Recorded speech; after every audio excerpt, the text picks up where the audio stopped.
जिस तरह रोज़ एक नया दिन हमारी लाइफ में आता है, उसी तरह रोज़ एक नई अपॉर्चुनिटी, रोज़ एक नया मौका हमारी लाइफ में आता है।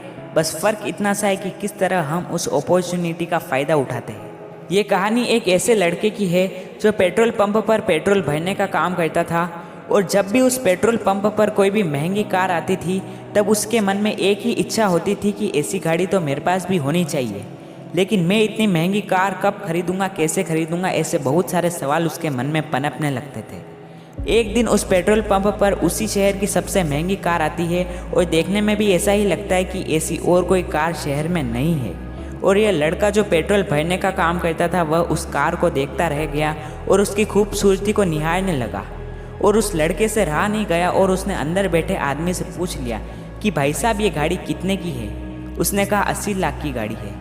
ये लड़का हैरान रह गया गाड़ी की कीमत सुनकर और कहने लगा कि इतनी महंगी गाड़ी क्यों, कैसे। इस लड़के के मुंह से शब्द भी नहीं निकल पा रहे थे। और जो अंदर आदमी बैठा था उसने कहा कैसे आई, बिजनेसमैन हूँ भाई, बिजनेस कर रहा हूँ और धीरे धीरे यहाँ तक पहुँचा हूँ और आज ही मैंने ये गाड़ी खरीदी है और तुम भी ये गाड़ी खरीद सकते हो। अंदर बैठे आदमी ने अपने वॉलेट से विजिटिंग कार्ड दिया और बोला कि इस कार्ड पर मेरा नंबर है, मुझे कॉल करना, मैं तुम्हें यहाँ तक पहुँचाऊँगा, बस मुझे कॉल लगाना, फिर अपन सारी बात करेंगे क्योंकि मैं अभी जल्दी में हूँ। ये बोलकर वो आदमी वहाँ से निकल गया। इस लड़के के पास वो विजिटिंग कार्ड था, उस पर नंबर लिखा था उस आदमी का जो उसे बड़ा आदमी बनाने वाला था। लेकिन इसके दिमाग में चलने लगा कि ऐसी ही थोड़ी कोई बड़ा आदमी बन जाता है, पता नहीं क्या गलत धंधे करवाएगा, क्या करवाएगा। ऐसे ही सोचते सोचते 4-5 घंटे निकल गए। जब तक इस लड़के की ड्यूटी भी पूरी हो गई तब तक ये उसी के बारे में सोचता रहा कि कॉल करूं या ना करूं या क्या करना चाहिए। लेकिन फाइनली जब इसके घर जाने का वक्त हुआ तब पेट्रोल पंप पर जो डस्टबिन पड़ा हुआ था उसमें उसने विजिटिंग कार्ड को फाड़ कर फेंक दिया और वहाँ से चल दिया हल्के मन से कि चलो अच्छा हुआ मैं लालच के चक्कर में नहीं आया, अपनी आम जिंदगी में अपने को ऐसे ही जीना है। और इसी खुशी में घर चला गया।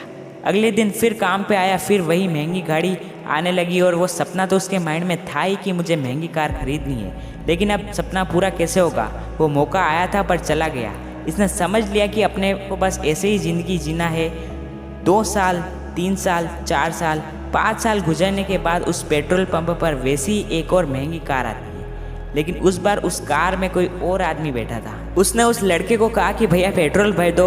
उसने पेट्रोल भरा और भरने के बाद जब अंदर बैठा आदमी पैसे देने लगा तब फिर वही बात, यह वाक्य नहीं बना पा रहा था कि कब, कैसे, कितने की कार है। जो अंदर बैठा था वो हंसने लगा कि भाई भूल गए क्या कि मैं यहीं पर जो झाड़ू लगाने का काम किया करता था और ऐसी ही गाड़ी आई थी, आपको एक विजिटिंग कार्ड देकर गई थी, उसमें जो आदमी ने जो नंबर लिखे थे और आपने वो कार्ड फाड़ कर डस्टबिन में फेंक दिया और मैंने बड़ी मुश्किल से उन टुकड़ों को जोड़ा, उस नंबर को मिलाया, बात की और उन सर से मिलने गया। उन्होंने मुझे बिजनेस करना सिखाया, पहले तो एम्प्लॉय के तौर पर रखा और फिर टीम लीडर, और धीरे धीरे वो मेरे स्किल से इतना इम्प्रेस हुए कि आज मुझे बड़ा प्रमोशन मिल गया है। और अभी 2 महीने पहले मैंने ये गाड़ी खरीदी है और ये वही है 80 लाख की गाड़ी।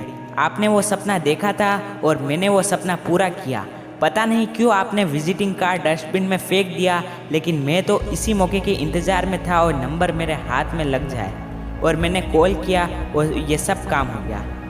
और ये बोलते हुए वो हंसता हुआ वहाँ से निकल गया, पर ये लड़का वही पेट्रोल पंप पर खड़ा रह गया। ये छोटी सी कहानी हमें बहुत कुछ सिखाती है कि लाइफ में हमें अपॉर्चुनिटी को स्वीकार करना चाहिए, हर चैलेंजेस को एक्सेप्ट करना चाहिए, क्योंकि मौके चले जाने के बाद हमारे पास पछताने के अलावा कोई काम नहीं रहता। आई होप कि इस कहानी से आपको बहुत कुछ सीखने को मिला होगा, और सीखने को मिला हो तो वीडियो को लाइक और शेयर कर देना, और ऐसे ही मोटिवेशनल वीडियो के लिए हमारे चैनल को सब्सक्राइब जरूर कर दें। मैं मिलता हूँ आपसे अगली ही मोटिवेशनल वीडियो में। जय हिंद, जय भारत।